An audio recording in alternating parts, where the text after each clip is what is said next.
Par exemple, le montage intégrateur qui va donner une sortie proportionnelle à l'intégrale d'entrée. Donc il est constitué d'une capacité que je vais appeler la capacité C, d'une résistance qu'on appelle la résistance R, donc un gain A et un epsilon. Donc je garde toujours A qui tend vers l'infini. À l'entrée, nous avons la tension VE et en sortie, nous avons la tension VS. Le courant qui circule dans R, c'est le courant I, qui lui-même circule dans la capacité. Donc on va l'appeler I est égal à IC. Comment on l'appelle? On va l'appeler I1, pardon. On va l'appeler I1 comme dans le polycope. Et la tension bande de la capacité, c'est la tension VC. Je vous fais remarquer que ce point est une masse virtuelle. Et on va regarder, on va calculer la tension de sortie VS. Alors pour cela, on va donc observer que la tension VS est égale à, si ce point-là est une masse virtuelle, donc si je compare VS à VC, donc est égal à moins, ce point-là est une masse virtuelle. Alors, EVC est égal donc à, plutôt le courant IC, est égal à 1 sur C, d de VC, sur dt. Et la tension, ce courant IC, c'est le même que le courant I, 1. Et I1 est donc égal à, ce point-là est une masse virtuelle, donc est égal à VE sur R. Alors, moins, je remplace VC par VS, moins C d de VS sur dt est égal, donc ça c'est I1, c'est IC, est égal à VE sur R. Et on en déduit que VS, si je prends l'intégrale des deux côtés, est égal à moins 1 sur RC, somme de VE. C'est ainsi, par exemple, si vous envoyez à l'entrée, exemple, si on envoie à l'entrée une constante, ben, l'intégrale d'une constante, c'est une rampe. Donc ici, on va avoir, donc ça c'est VE, et ça, c'est VS, est égal à un certain alpha t. C'est 1 sur RC. Alpha, c'est 1 sur RC fois t.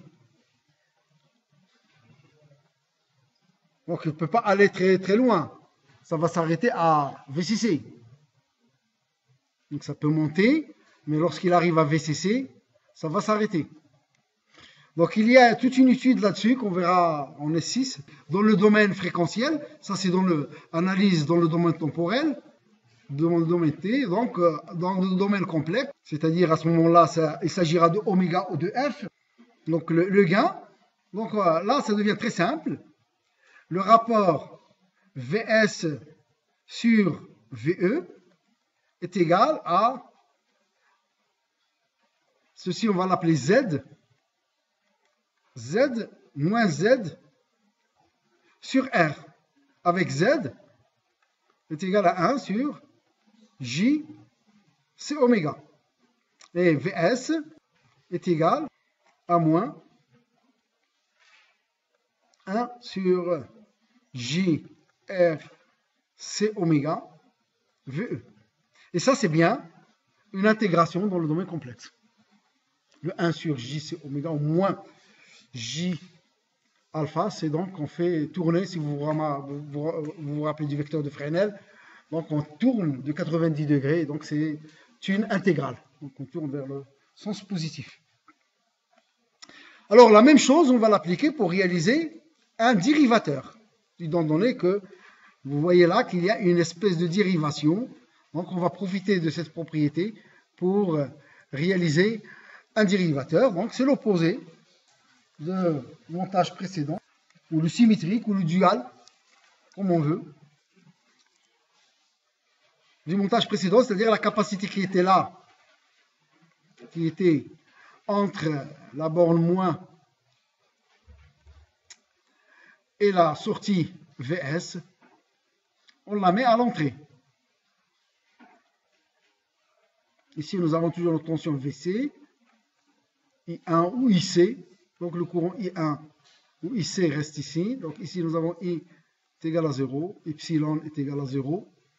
Donc, A tend vers l'infini. On va faire le même raisonnement que tout à l'heure. Donc, nous avons VS est égal à moins R fois I1. Et I1, c'est le courant qui traverse la capacité. Il serait donc égal à C D de VC. Donc vous remarquez que ce point-là, c'est une masse virtuelle.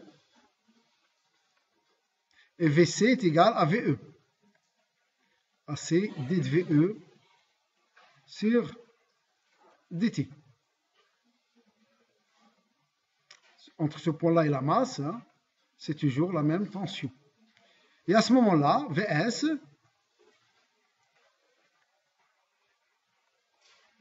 est égal à moins RC D de VE sur DT. Alors, tout de suite, une remarque.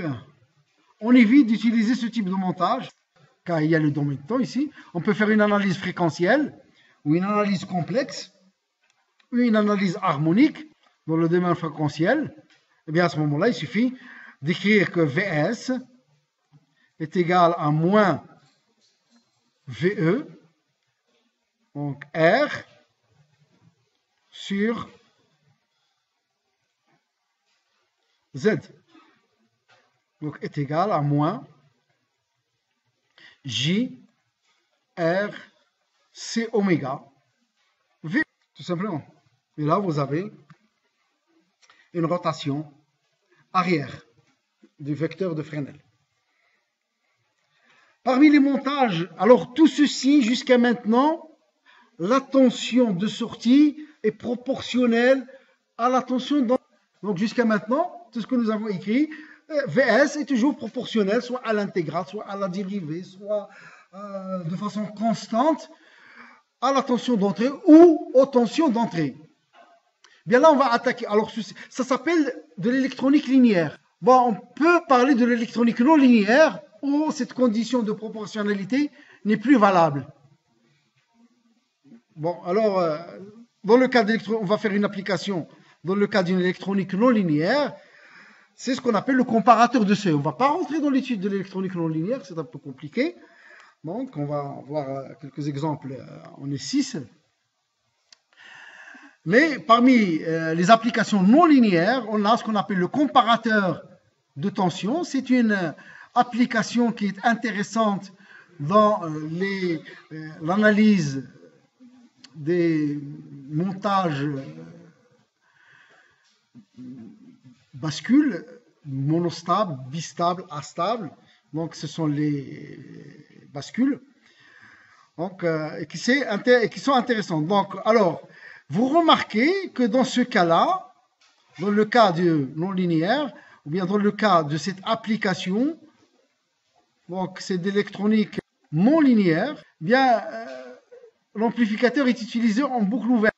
Autrement dit, je vous l'avais déjà dit, que la tension VS, puisque c'est un amplificateur idéal, eh bien la tension de sortie VS va évoluer entre plus ou moins VCC, que nous avons indiqué ici, selon la tension d'entrée. Alors, ce montage, comme son nom l'indique, c'est un comparateur de tension. Il compare deux tensions. Bien, nous avons une tension dite, première tension, on l'appelle la tension de référence, et une autre tension, c'est la tension d'entrée.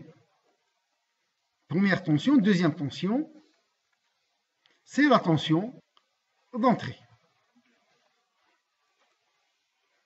Donc ici, nous avons choisi la tension de référence en vert, qui vaut une certaine volt, et en bleu, on a choisi la tension d'entrée, ici. Alors, tant que Vy qui est égal, donc Y est égal à V référence moins VE. Alors, si Y, remarquez, c'est une analyse simple, mais très intéressante lorsque ça va devenir compliqué pour l'étude des bascules. Pour l'étude des bascules, le trigger de Schmitt, ça va être très compliqué. Mais c'est la même analyse. Le principe de l'analyse, c'est le même. C'est comme ça qu'on va faire. Seulement, c'est un peu compliqué. Donc ici, c'est simple. J'attire votre attention à suivre ce que je dis de façon très délicate. Donc, si Y est positif, donc Vs est égal à Y. Et A, on avait dit qu'il est positif. Donc si Y est positif, Vs est égal à plus VCC. Autrement dit, Y positif, ça voudrait dire que V référence est supérieur à V. Y est négatif. Autrement dit, V référence est inférieur à VE. VS est égal à moins VCC. Donc, ceci c'est VE. Et ça, inversé. Est-ce que vous avez remarqué l'erreur? Il est inversé. La tension ici, moi je l'ai recopié rapidement. Donc, c'est une tension inversée. C'est pas ça la tension. Parce que ici, vous avez V référence. Prenons ce point. Je vais prendre je vais prendre du gris. Regardons en ce point-là. Alors, ça, c'est VE est inférieur à V référence. Si VE est inférieur à V référence, je suis VE inférieur à V référence, je suis là. C'est ça. Et ça donne plus VCC. Donc, je dois être ici. Et non pas ici. Donc, je dois être comme ça. Jusqu'ici. Pour ce point-là, par exemple, pardon, je vais prendre ici. Là, j'ai pris le sommet. Si je prends ici, ben, V référence est inférieur à VE. Si V référence est inférieur à VE, je suis là. Donc, je suis à moins VCC. Donc, pas ici. Je suis là. Donc, pour ce point-là, je suis donc ici. Alors, il va falloir corriger tout. Ben, VE, il y a la V référence sur l'entrée plus. C'est un comparateur. Ce n'est pas un montage inverseur. C'est un comparateur. Il n'inverse rien du tout. D'accord? C'est un comparateur qui compare. J'aurais pu mettre VE. J'aurais pu mettre VE ici et V référence ici. Si je mets VE ici et V référence ici, j'aurai le schéma. En rouge là. Si je change, je mets V référence à la place de VE et VE ici, ben, j'aurai le diagramme en rouge. Est-ce que tout le monde a compris l'erreur? Ou plutôt la petite inattention que j'ai eue? D'accord? C'est bon?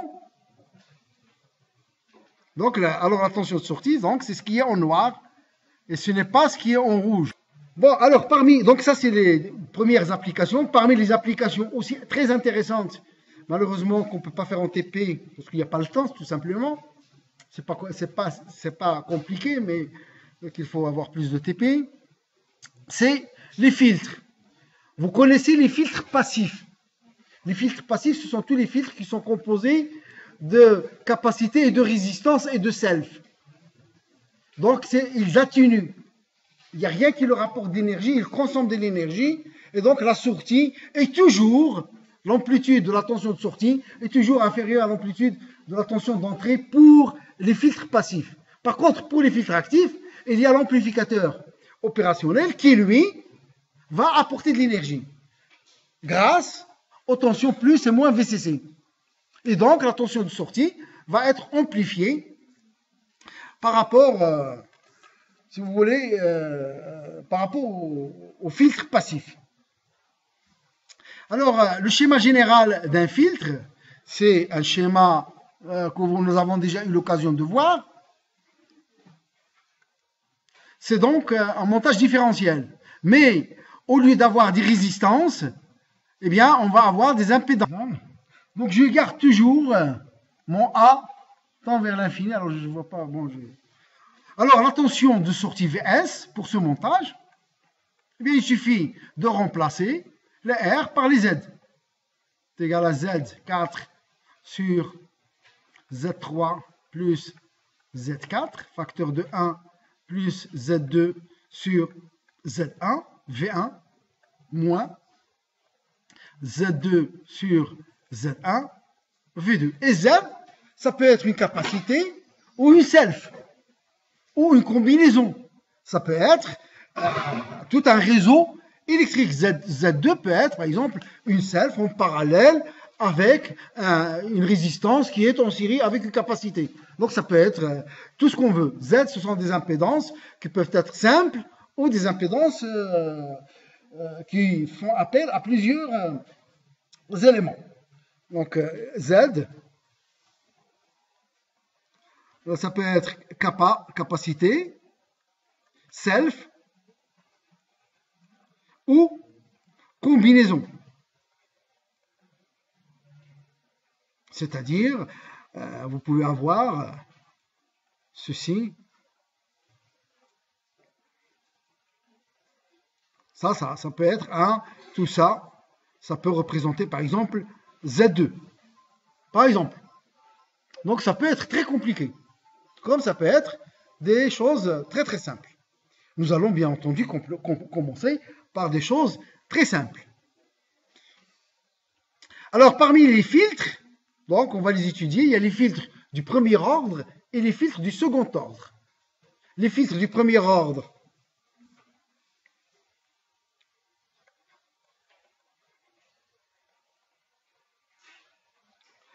ils ont un dénominateur D de la forme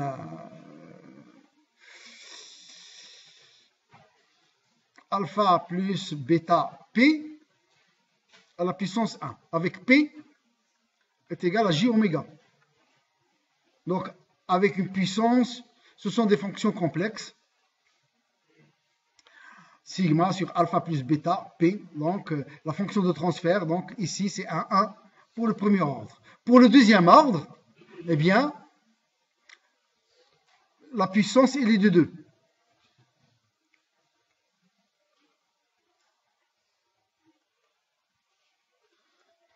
C'est sigma sur alpha plus bêta P plus gamma P carré. Avec P est égal à J oméga. On va revenir là-dessus dans un instant. C'est juste pour fixer les idées. Donc si vous avez le dénominateur du premier ordre, c'est un filtre du premier ordre. Si vous avez le dénominateur de la fonction de transfert du second ordre, c'est un filtre du deuxième ordre. Et puis ça peut aller plus loin. On peut aller jusqu'à l'ordre n. Alors à ce moment-là, on rentre dans les filtres de Chebyshev et de Butterworth. Donc bon, ben, ça devient des filtres assez costauds qui sont très intéressants en télécommunication. Enfin. Alors nous, on va s'arrêter donc au filtre du premier ordre et du deuxième ordre. Et parmi les filtres du premier ordre, donc, nous allons le filtre passe-bas du premier ordre. Alors, il y a des formules un peu générales qu'il faut connaître. Donc le filtre du premier ordre, sa fonction de transfert,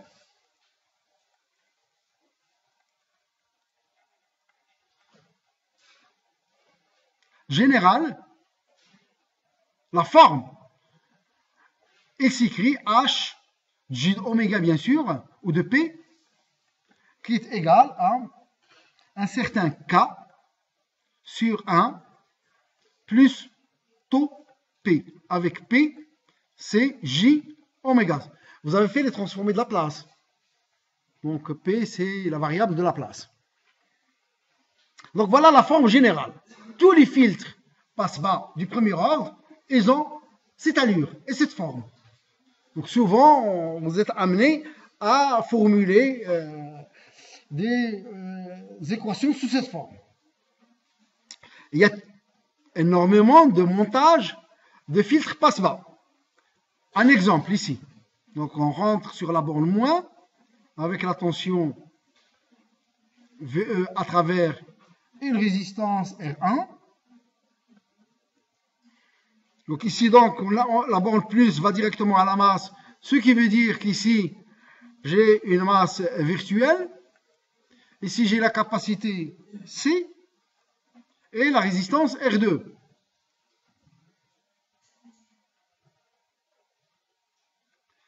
Ah, je termine juste ici. Le taux, c'est la constante de temps du filtre. Ça, c'est la forme générale à laquelle vous devriez toujours aboutir. Par exemple, il se peut, et souvent on demande dans les contrôles, quelle est la nature du filtre. Grâce à cette formule, vous pouvez tout de suite dire que c'est un filtre passe-bas. Je vais vous donner, ou bien plutôt on va vous donner les 4 formules, ou les 5, qui sont le filtre passe-bas, premier ordre, le filtre passe-haut du premier ordre, et on ne peut pas faire autre chose en premier ordre qu'un filtre passe-bas et un filtre passe-haut. Et le second ordre, vous avez le passe-bas du second ordre, le passe-haut du second ordre, le passe-bande, qui est toujours du second ordre, ou bien dans l'ordre supérieur, et le réjecteur de bande. Donc à chacun correspond une forme générale. Et à partir de la forme générale, vous pouvez dire, ce filtre est un filtre de ce type. Passe-bas, passe-haut, passe-bande, réjecteur de bande. À partir de la forme générale. Faut-il encore que votre formule que vous allez trouver, vous pouviez la mettre sur la forme générale. Par exemple, on va prendre ce cas-là. Alors ici, nous avons Z1 qui est égal à R1. C'est ça?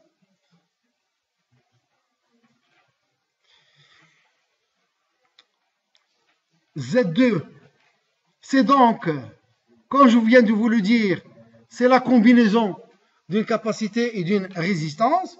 C'est R2 en parallèle avec 1 sur 6J oméga, qui s'écrit R2 sur 1 plus J R2 C oméga.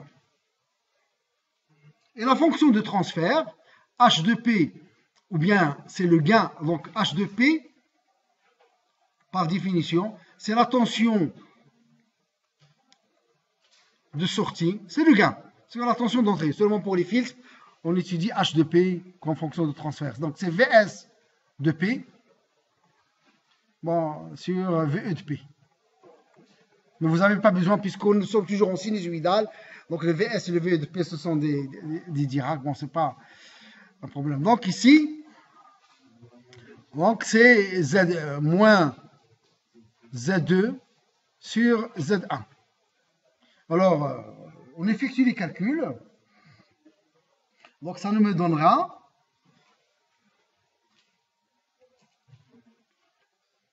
est égal à R2 avec un signe moins sur R1 facteur de 1 sur 1 plus J R2 C. Alors le facteur K, oméga bien sûr, merci.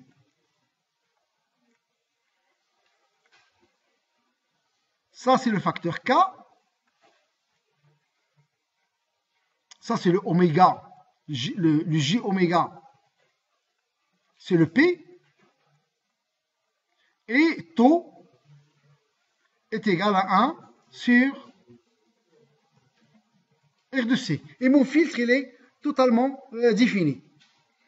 Donc, sont tracés sur le diagramme de Bode. Donc, nous avons ici H2. Donc, ici, nous avons le H en module, ou le gain AV. C'est la même chose. Ici, nous avons le gain maximum, c'est le paramètre K, est égal à AV max. Ici, j'ai la fréquence de coupure, oméga C, donc en fonction de oméga. Et les moins 3 dB, c'est ici. Donc, K en dB, moins 3 dB. Donc c'est cette valeur ici qui correspond à la fréquence de coupure. La fréquence de coupure, c'est ici. Si vous corrigez sur vos polycoques, hein, parfois il y a des erreurs. Donc ça c'est... Alors, bon, c'est 20, c'est en dB. Hein. Tout ceci c'est en dB, K en dB. Et AV max en dB, bien sûr. C'est 20 log de K. K en dB est égal à 20 log du K ici. Alors, dans cette partie-là, le montage agit en tant qu'amplificateur. Donc, tant qu'on est inférieur à la fréquence de coupure, on a une proportionnalité entre la tension d'entrée et la tension de sortie, amplificateur. Par contre, au-delà, ici, donc, il agit en tant qu'intégrateur. Alors, là où il agit vraiment en tant qu'intégrateur, c'est ici, où la courbe réelle se confond avec l'asymptote. Ici, quand même, il y a une petite erreur. Hein. Donc, ici, il faut pas travailler dans cette zone. Donc, il faut travailler, soit, si je veux un amplificateur, je dois être loin en basse fréquence. Si je veux avoir un intégrateur, je dois être vraiment en haute fréquence. Mais bien sûr que je perds au niveau du gain.